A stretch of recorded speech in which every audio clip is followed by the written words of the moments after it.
Hey, Jumping Lives Math and History, and we are going to take a look at divisibility by primes.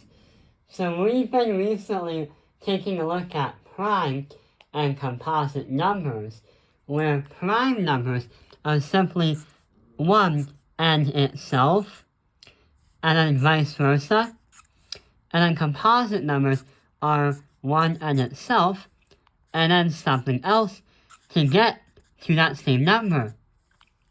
So about divisibility primes, or should I say divisibility by primes, the math question tends to look at this kind of problem.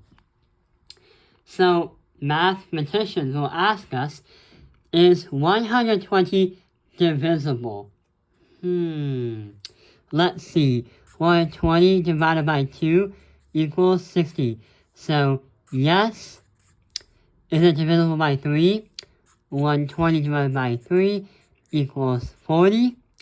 Yes. Is it divisible by 5? 120 divided by 5 is...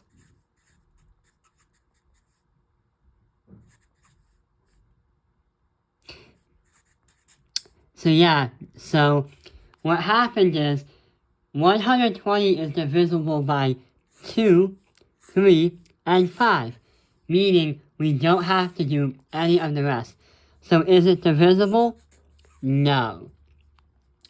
So what we just shown you is when they give you a problem or ask if something is divisible by a prime like 2, 3, 5, 7, 11, 13, 17, and 19, then what happens is if none of them work, then it's a prime number. If something works like this, this, and this, then it is a composite number. So definitely not 120 is a prime number. No way. And it kind of is easy because now we have 3 different examples. But what about we take a look at this one right here? Is 361 divisible? We can say for 2, no, because it doesn't end with 2, 4, 6, 8, or 0. It's a 1. 3, definitely not, because 3 plus 6 plus 1 equals 10, and 10 is not divisible by 3. 5, definitely not, because it's a 1 at the ending. It's not a 5 or a 0. Let's see. 7 times 10 equals 70. 70 times 20 is 140. 70 times 40, 280. 7 times 5 is 350. And then 350, we have 11 left. And the difference between 350 and 361 by 11, nope, 7 is not going to work either. So it looks like that 361 is going to be divisible. But is it? How about 121? So, how about 11? So 11 times 11 equals 121. What happens if we use a calculator?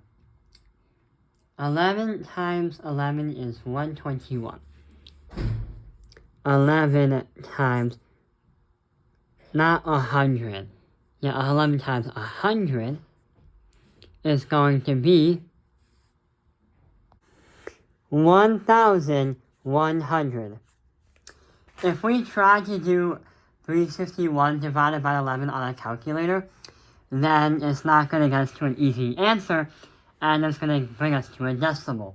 So after the number 7, anything below here is going to be used with a calculator.